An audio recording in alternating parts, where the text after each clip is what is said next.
kami datang kembali kepadamu. Terima kasih Bapa untuk kasih kebaikan-Mu. Terima kasih untuk rencana dan rancangan-Mu dalam hidup kami. Masa depan yang cerah, hidup yang penuh dengan kemenangan, dan penyertaan-Mu untuk selama-lamanya atas setiap kami. Mari kita berdoa bersama-sama. Ulangi seperti apa yang saya ucapkan. Bapa kami yang ada di dalam surga, dikuduskanlah namamu, datanglah kerajaan-Mu, jadilah kehendak-Mu di bumi ini seperti di dalam surga. Bapa yang baik, berikanlah kami pada hari ini rezeki yang menjadi bagian kami secukupnya, cukup untuk memberikan pinjaman kepada banyak bangsa, sedangkan kami sendiri tidak punya pinjaman. Cukup untuk menjadi saksi Tuhan, mulai dari Yerusalem, Yudea, Samaria, sampai ke ujung-ujung bumi. Cukup untuk menjadikan semua bangsa murid Kristus dan membaptis mereka dalam nama Yesus. Terima kasih Bapa untuk rezeki yang secukupnya, dan ampunilah dosa-dosa kami, ampunilah kesalahan kami, seperti kami pun mengampuni orang-orang yang bersalah kepada kami. Dan janganlah masukkan kami ini ke dalam pencobaan, tetapi bebaskanlah kami dari segala yang jahat. Sebab Engkaulah yang empunya kerajaan, kuasa, dan kemuliaan sampai selama-lamanya. Dalam nama Yesus kami sudah berdoa. Haleluya, haleluya. Mari Bapak Ibu sekalian, sekarang kita bersama-sama dengan serempak dan serentak kita akan menggemakan Mazmur 91 dengan suara yang keras, dengan suara yang lantang dari tempat kita masing-masing. 2, 3. Mazmur 91. Orang yang duduk dalam lindungan yang maha tinggi dan bermalam dalam naungan yang maha kuasa akan berkata kepada Tuhan, tempat perlindunganku dan kubu pertahananku, Allahku yang kupercayai. Sungguh Tuhanlah yang akan melepaskan aku dari jerat penangkap burung dan dari penyakit sampar yang busuk. Dengan kepaknya, Tuhan akan menudungi aku. Di bawah sayapnya, aku akan berlindung. Kesetiaan Tuhan ialah perisai dan pagar tembok. Amin, amin, amin. Terjadi di dalam nama Tuhan Yesus. Aku tak usah takut terhadap kedahsyatan malam, terhadap panah yang terbang di waktu siang, terhadap penyakit sampar yang berjalan di dalam gelap, terhadap penyakit menular yang mengamuk di waktu petang. Walau 1.000 orang rebah di sisiku dan 10.000 di sebelah kananku, tetapi itu tidak akan menimpa aku. Aku hanya menontonnya dengan mataku sendiri dan melihat pembalasan terhadap orang-orang fasik. Sebab Tuhan ialah tempat perlindunganku, yang maha tinggi telah kubuat tempat perteduhanku. Amin, amin, amin.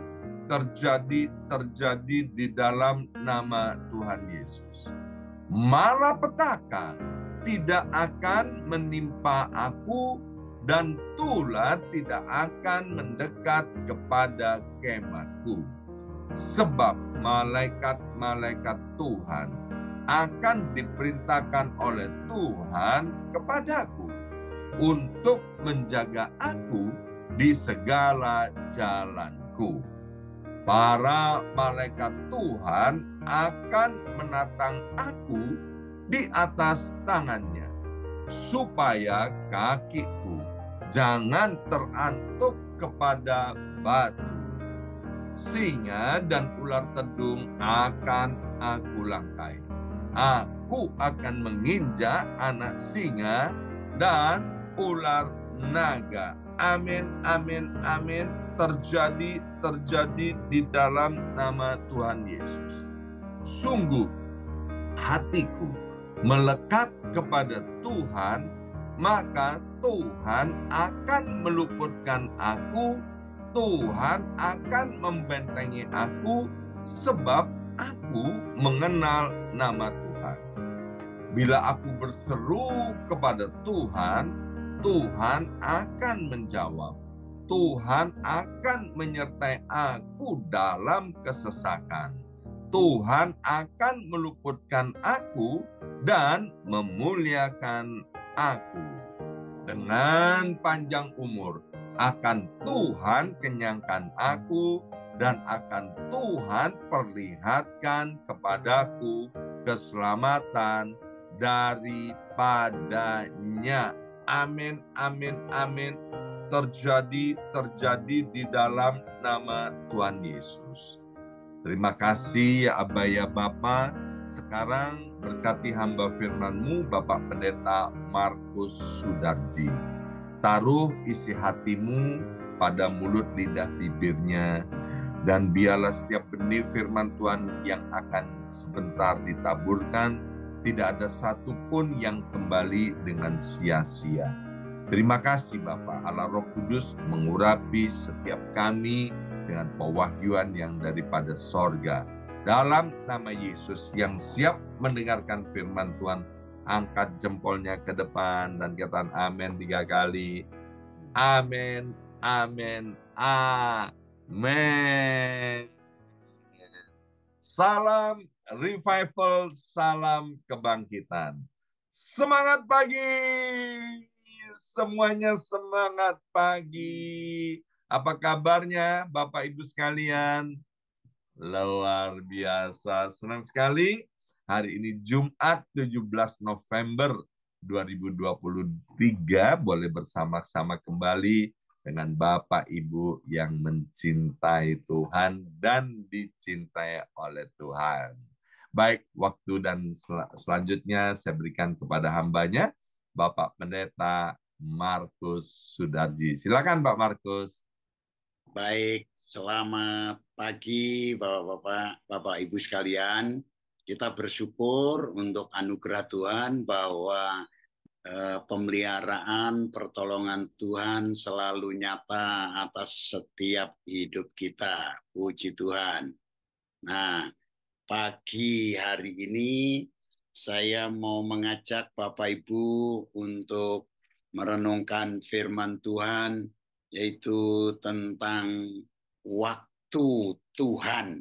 Haleluya. Ya. Ayat firman Tuhan ini sangat memberkati saya, ya. Dan ketika saya kurang lebih dari awal, sebenarnya dari awal November kemarin, ayat ini sudah betul-betul merema dalam hidup saya ini, ya. Dan saya akan lebih banyak nanti sharing cerita bagaimana pengalaman bersama dengan Tuhan, bukan hanya hal-hal berkat jasmani, tetapi bagaimana Tuhan membawa kita kepada rancangannya yang lebih baik dan lebih baik dan lebih baik. Haleluya. Nah, Pengkhotbah pasal 3 ayat 11. Ia membuat segala sesuatu indah pada waktunya. Bahkan ia memberikan kekekalan dalam hati mereka. Tetapi manusia tidak dapat menyelami pekerjaan yang dilakukan Allah dari awal sampai akhir. Haleluya. Bapak Ibu, ini ada 3 bagian dari ayat ini. Yang pertama adalah bahwa Allah membuat segala sesuatu itu indah pada waktunya kepada setiap kita. Jadi tidak ada waktu yang tidak indah buat kita. Jadi jangan pernah berpikir sekalipun kita menghadapi pergumulan-pergumulan yang berat, bahwa segala sesuatu dirancang oleh Tuhan dalam hidup ini adalah rancangan yang indah, ya, bukan rancangan yang tidak indah. Namun seringkali kita berpikir bahwa rancangan Tuhan itu enggak indah. Buktinya saya hidup dalam pergumulan-pergumulan. Padahal kita itu dirancang Tuhan seperti itu. Kenapa? Karena bagian yang kedua, di bagian yang ketiga dulu, bahwa manusia tidak dapat menyelami. Itu persoalannya. Ya, tetapi manusia tidak dapat menyelami itu. Ya, nggak tahu ternyata. Seringkali kita mengeluh, seringkali kita bersungut-sungut, seringkali kita berkeluh kesah seperti itu. Kenapa? Karena kita tidak tahu. Padahal yang kedua, saya balik ya. Yang pertama tadi adalah Tuhan itu indah waktunya. Yang ketiga, manusia tidak menyelami. Nah, yang kedua ini yang penting adalah bahwa ia memberikan kekekalan dalam hati mereka. Berarti Tuhan kasih tahu dalam hidup kita. Hanya seringkali kita mengabaikan.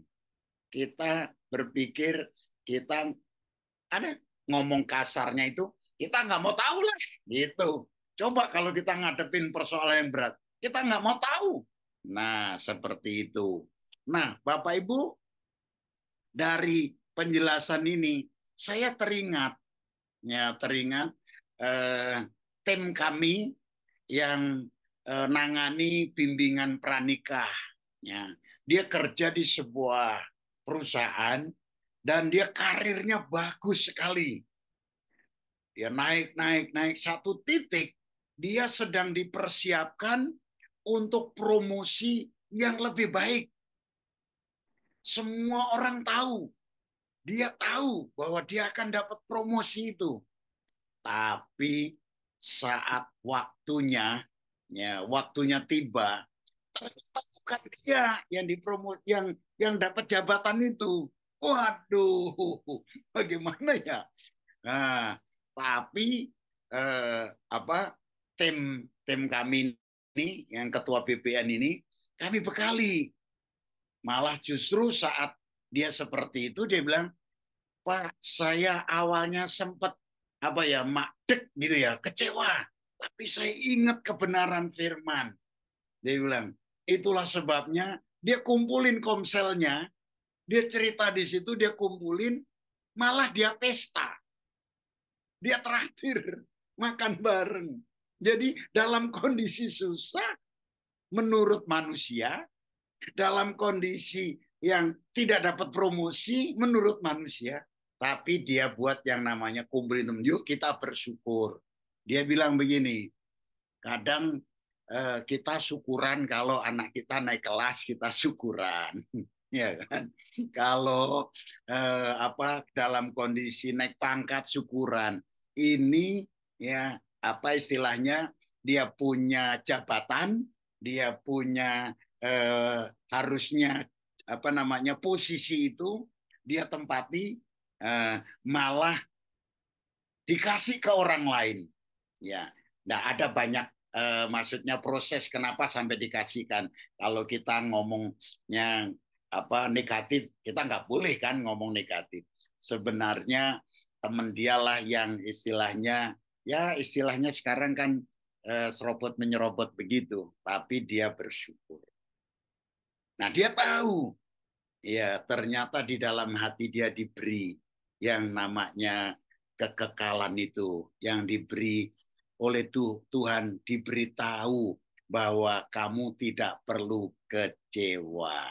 Nah, kalau kita memaksakan Tuhan, Bapak Ibu, pernah nggak lihat yang namanya kupu-kupu? Ya, kupu-kupu itu dari ulat, ya kan? Ketika eh, apa dia bertelur, akhirnya jadi ulat, dan ulat itu akan jadi kupu-kupu kembali. Itu yang namanya proses, ya, kehidupan. Nah, pada waktu ulat itu jadi kepompong, kalau Bapak Ibu lagi di kebun, lagi di halaman, ada kepompong itu, Bapak Ibu paksain, ya dibuka itu cangkangnya biar cepat jadi kupu-kupu. Apa yang terjadi? Malah mati.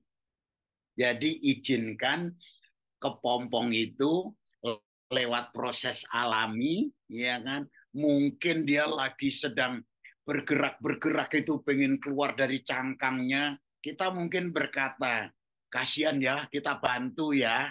Gitu. Malah jadinya apa? Jadinya bukan jadi kupu-kupu yang bagus, mungkin malah cacat dan bahkan malah mati. Demikian juga ia membuat segala sesuatu indah pada waktunya.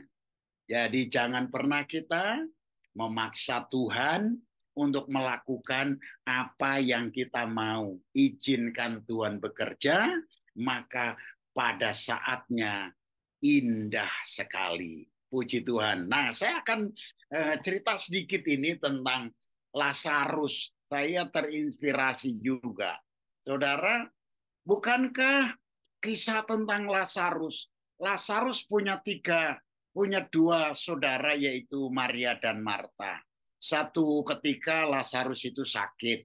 Terus karena keluarga ini, menurut Yohanes ini adalah orang yang disayang Yesus. Mereka bertiga itu disayang sama Yesus. Tetapi ketika Maria Marta memberitahu kepada kepada Yesus bahwa Lazarus ini sakit, apa yang terjadi, saudara? Tuhan Yesus sengaja nggak datang. Bayangin kalau Bapak Ibu ya misalnya lagi sakit gitu ya, telepon sama Pastor Yongki, terus Pastor Yongki sengaja biarin, terus nggak mau doain, biarin gitu, gimana? Sakit hati ya pasti ya. Katanya, katanya Pastor, katanya melayani, tapi ternyata enggak, gitu kan? Kayak ini.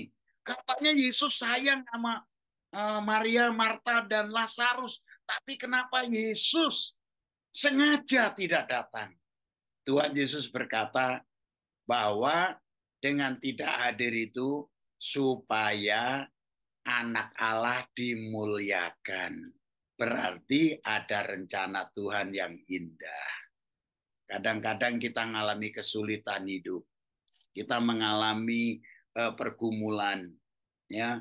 Kemudian orang yang seharusnya bisa nolong kita dan kita berpikir orang itu bisa nolong kita, ternyata juga nggak bisa nolong kita. Ini mengajar kepada kita supaya kita, yang kedua adalah di situ dikatakan supaya kamu belajar percaya, belajar percaya. Ya, kita belajar untuk mempercayai Tuhan. Dan saudara, apa yang terjadi? Memang Tuhan hadir setelah 4 hari. Lazarus sudah membusuk istilahnya. Tetapi disitulah kuasa Tuhan dinyatakan. Tuhan Yesus bilang, Lazarus itu nggak mati. Nah, apa yang kita dapatkan dalam hidup ini? Memang tidak ada kematian sih bagi orang percaya. Nggak ada kematian. Hampir semua Alkitab sebenarnya terjemahannya itu bukan mati, tidur. Ya. Jadi kalau misalnya kita pergi ke rumah duka, sebenarnya bukan rumah duka ya. Lagi ngapain? Dia meninggal, nggak meninggal sebenarnya. Dia lagi tidur. Luar biasa. Ini melihat bahwa setiap persoalan itu bukan kita meremehkan persoalan, bukan. Tetapi cara pandang kita, cara berpikir kita, bahwa kita ingat tadi dalam eh, apa pengkhotbah pasal yang ketiga tadi, ya kan? Tuhan itu kasih tahu di hati kita dan kemudian kita itu diajar sesuatu pasti ada waktunya dan waktu itu pasti sangat-sangat indah bagi orang yang percaya kepada Tuhan. Ini ya. Malah ketika Yesus gak datang, waktu Yesus datang ke sana, dia bilang syukurlah aku nggak hadir. Bilang syukurlah aku nggak hadir. Ini mengajar kepada Marta dan Maria untuk kamu dapat belajar percaya. Jadi kadang kesulitan itu kok nggak mentas-mentas ya, kayaknya nggak habis-habis ya. Itu kita diajar untuk tetap percaya kepada Tuhan. Nah, saya akan tutup dengan cerita dari awal tentang kisah ini. Pastor Yongki, eh, tanggal 1 kemarin, tanggal 1, kemudian ke tanggal 3, kan itu background saya kan juga beda. Itu saya ada di luar juga. Jadi bulan November itu ada hari-hari istimewa, hari-hari istimewa. Tetapi berdasarkan ayat ini, ya saya kenapa sharing ayat ini? Saya dapat sesuatu ya secara rohani, tapi sesuatu yang saya harapkan secara manusia saya nggak dapat. Makanya saya mau cerita ini. Nggak segalanya kita mulus. Yang lalu saya cerita, ya kan, saya dapat misalnya Tuhan bicara sama saya di hati ketika kesulitan rumah, uang 500 juta kecil, kira-kira 2 bulan dapat duit. Tapi yang ini no, no, no. Itu yang membuat saya sukacita. Tanggal 3 kemarin itu saya tinggal di satu tempat bersama dengan anak dan istri. Anak saya 17 tahun. Jadi itu ulang tahun Sweet 17 anak saya. Nah, gitu. Nah, minggu lalu itu tanggal 10 pas itu adalah hari ulang tahun saya. Jadi pas saya umurnya, ini kan Bapak Ibu kan rata-rata dari Jawa Timur ya, tahu pasti. Umur saya swidak,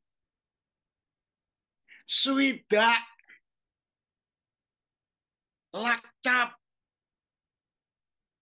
sikti, 60 tahun. Nah, beberapa waktu yang lalu, ketika saya umur 50, saya punya keinginan, kerinduan, dan itu nggak terjadi. Jujur secara manusia, saya kecewa, Pak. Saya kecewa, Pastor. Tapi saya diingatkan ayat ini. Saya disuruh khotbah ayat ini. Saya disuruh sharing ayat ini. Kayaknya saya didorong, didesak gitu loh. Dan waktu umur 50 itu, saya sedang mengumpulkan tulisan saya. Saya mau buat tentang journey pernikahan. Tapi itu nggak jadi. Nggak jadi. Saya pikir ulang tahun emas saya 50 tahun. Nggak jadi.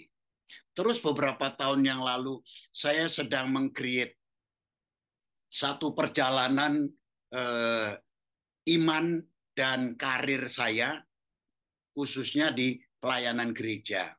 Saya sudah buat itu, saya sudah tuangkan, saya sudah rekaman, Ya, saya berpikir bulan Agustus kemarin jadi. Ternyata yang membuat itu sulit dihubungi, semua materi saya sudah kasih. Dan saya pikir di 10 November di usia saya 60 itu buku saya luncurkan. Ternyata tidak meluncur. Secara manusia saya sedih. Nah, kesedihan itu saya diingatkan ayat ini. Berarti saya suruh sharing ayat ini. Di satu sisi Tuhan beritahu sama saya. Di sisi ini sebenarnya juga Tuhan kasih tahu. Cuman mungkin karena egois kali ya. Tapi satu hal, saya bilang sama istri, saya di hari Jumat, Sabtu, Minggu itu ada pelayanan di luar. Sekaligus saya sekalian mau solitude, mau retreat pribadi dan retreat pelayanan.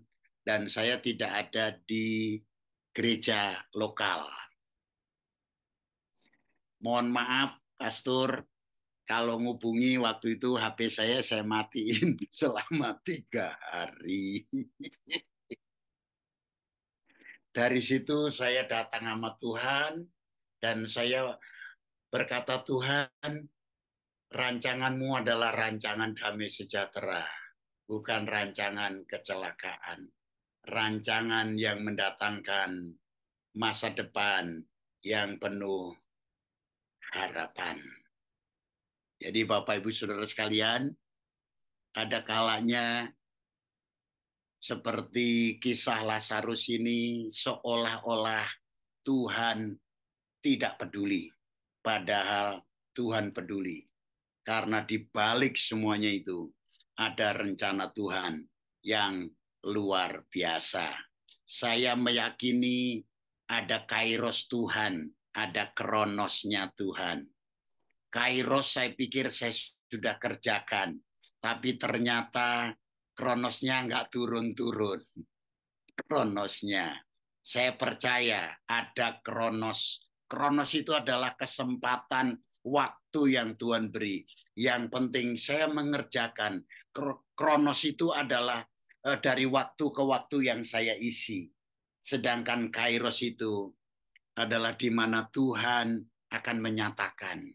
Seperti Lazarus tadi. Kronosnya Tuhan adalah pada saat Lazarus sudah 4 hari ada di kubur. Tapi itu bukan terlambat. Menurut manusia terlambat.